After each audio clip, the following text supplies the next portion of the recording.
নমস্কার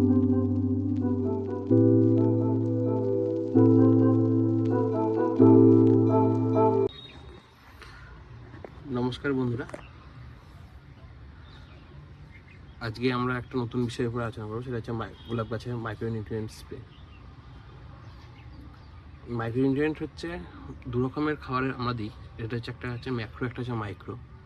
ম্যাক্রোর মধ্যে যত রকমের এনপিকে পড়ে, এরকম আমরা ফসফরাস, নাইট্রোজেন এগুলো করি, মানে প্রোভাইড করি গাছকে চলে গুলে খাবারের সঙ্গে।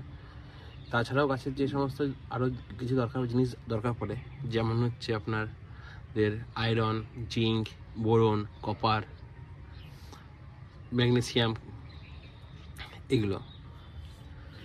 এবার সেগুলোকে আমরা কীভাবে প্রোভাইড করি, সেটা হচ্ছে অনুখাদ্যের আকারে। অনুখাদ্য, এটা হচ্ছে মাইক্রোনিউট্রিয়েন্ট। এবার বাজারে অনেক রকমের মাইক্রোনিউট্রিয়েন্ট আছে, যার কাছে যেমন অ্যাভেলেবেল হবে সে সেটা ব্যবহার করবে। যেমন অ্যাগ্রোমিন ম্যাক্স, অ্যাগ্রোমিন গোল্ড, মোভিন, বিভিন্ন ধরনের কোম্পানির নাম আমি বলছি না, কোনো ব্র্যান্ডকে আমি প্রমোশন করব না আমার চ্যানেলের মারফত।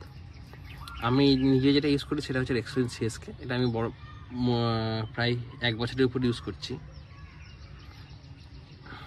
তাতে আমার বাগানের ভালোই উন্নতি হয়েছে, এবং গাছেরও কোনো রকম ডিফিসিয়েন্সি আমার তেমন সচরাচর চোখে পড়ে না। এটা আমি এখন শীতকাল বলে এটা আমি প্রায় 10 দিন বা প্রতি সপ্তাহে একবার করে আমি স্প্রে করি গাছে। আর এটা গরমকালে মাইক্রোনিউট্রিয়েন্ট স্প্রে করাটা অতটা দরকার নাই, মাসে একবার করে করলেই হবে। বর্ষার সময় মাইক্রোনিউট্রিয়েন্ট স্প্রেটা দরকার পড়ে, কারণ বর্ষার সময় অনেক সময় গাছ থেকে সমস্ত কিছু বৃষ্টির কারণে ধুয়ে বেরিয়ে যায়। সেই জন্য মাইক্রোনিউট্রিয়েন্ট স্প্রেটা আমাদেরকে আলাদাভাবে করতে হয় প্রচুর পরিমাণে বর্ষা বৃষ্টির জল পড়লে পরে। এই জন্য ওই সময় প্রথম যে বৃষ্টিটা হয়, তারপরে যে টানা বৃষ্টি হলে পরে পাতার রং বা ফ্যাকাশে হয়ে যায় গাছের পাতার রং, কারণ সময় মিডিয়া থেকে পুরো মাইক্রোনিউট্রিয়েন্ট যেগুলো আছে সেগুলো বেরিয়ে। কারণ আমরা তো সিন্ডাই মিডিয়ায় কাজ করি, সেহেতু আমাদের সিন্ডাই মিডিয়ায় নিজস্ব কোনো নিউট্রিয়েন্ট ক্যাপাসিটি নেই। যতটুকু আছে সেটা আমাদেরকে বাইরে থেকে আমরা প্রোভাইড করি।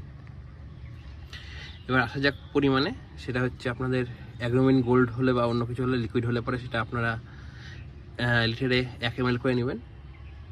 এবং এটা যেহেতু আমি এক্সেলেন্স সিএসকে ইউজ করেছি, এক্সেলেন্স সিএসকেটা একটু দামটা বেশি, এবং কিন্তু এটা কাজটা খুব ভালো হয় গোলাপ গাছের ক্ষেত্রে। গোলাপ গাছ, আমি জারবেরা গাছ, সব কিছুতেই আমি এটাই স্প্রে করি। এর মাপটা হচ্ছে আপনার 0.5 থেকে 1 গ্রাম। আমি এখানে আজকে নিয়েছি 0.75, মানে টোটাল 10 লিটার জলে আমি এটাকে গুলবো, তার জন্য 7.5 গ্রাম মতন আমি নিয়েছি এটা।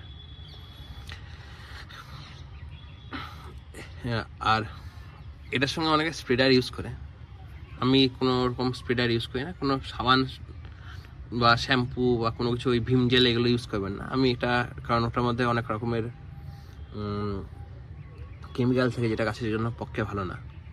সেই জন্য আমি এই যে জনসনের একটা বেবি বাথ শ্যাম্পু টাইপের আছে একটা, যেটা নো প্রিজারভেটিভ থাকে নিউবর্নের জন্য, সেটা আমি ইউজ করি। এটা আমি 10 লিটার জন্য 1 থেকে 2 ফোঁটা দিই, কারণ বেশি হলে পরে গাছের উপর নেগেটিভ ইম্প্যাক্ট পড়ে এবং গাছে একটা দাগ পড়ে যায়। আমি এটা, এই যে আমার যে স্প্রেয়ারটা আছে, স্প্রেয়ারে আমি এটা নিয়ে নিলাম, রেখে দিলাম 7.5 গ্রাম মতন।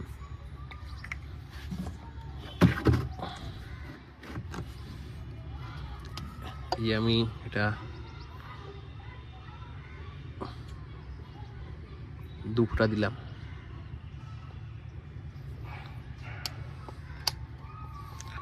বাজারে অনেক রকমের চিপকু বা স্টিকার পাওয়া যায় কিনতে, সেটাও আপনারা ইউজ করতে পারেন, কিন্তু যতটা কম স্টিকার ইউজ করবেন ততটাই ভালো। কারণ বেশি স্টিকার ইউজ করলে পরে গাছের পাতায় ক্ষতি হয়। আর যাদের জল ভালো না, তাদের তো প্রচণ্ড অসুবিধা হয়। যেমন আমার জলের ভালো না বলে আমার গাছের পাতায় দাগ পড়ে যায় এবং গাছের নানা রকমের সমস্যা হয়। জলের নিয়ে অন্য একটা ভিডিওতে আলোচনা করব আমি খুব তাড়াতাড়ি।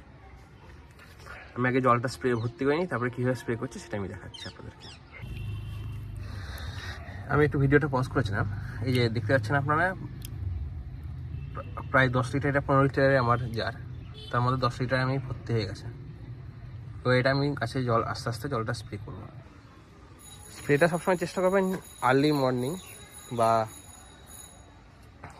খুব রাত্রিবেলা একটু রোদটা পড়ে যাওয়ার সঙ্গে। এখন শীতকালবেলা আমি এখন করছি, অসুবিধা কিছু নাই এখন।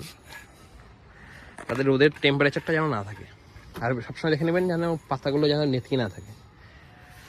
এই যে পাতার যে, তাহলে কী হবে, পাতার একটা গাছে একটা নেগেটিভ ইম্প্যাক্ট পড়ে, মানে গাছের পাতায় দাগ চলে আসবে, বা যেন মিডিয়াটা যেন ময়েস্ট থাকে, গাছটা যেন ঠিকঠাক থাকে, সেটা দেখে নিয়ে সবসময় পেস্টিসাইড, ফাঙ্গিসাইড, মাইক্রোনিউট্রিয়েন্ট যা স্প্রে করবেন সবসময় যেমন দেখে নেবেন যেন মিডিয়াটা আমাদের ময়েস্ট থাকে।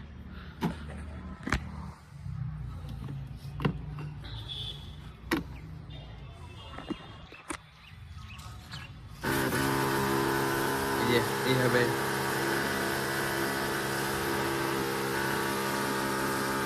এটা নতুন গাছ পুরনো গাছ সব গাছে স্প্রে করবেন। বেশি স্প্রে করার কোনো দরকার নেই, মিনিমাম 7 দিন বা 10 দিনের গ্যাপে স্প্রে করলে যথেষ্ট।